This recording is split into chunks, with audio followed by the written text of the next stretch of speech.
গাছের সাথে কুচলের কখনো বন্ধুত্ব হয় না, বর্ধমানের সাথে তলোয়ারের কখনো বন্ধুত্ব হয় না।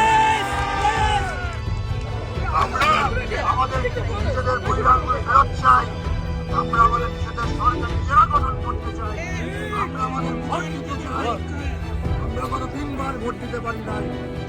এই সব কিছুর কারণে আজকে এই মাফিয়ার দল তারা রাজত্ব পেয়ে বসছে, খুনের রাজত্ব কায়েম করছে।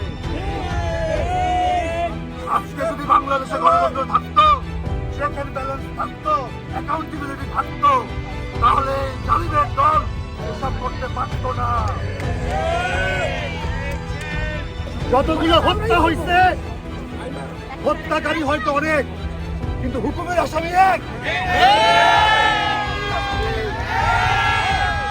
কিন্তু হুকুমের আসামি এক।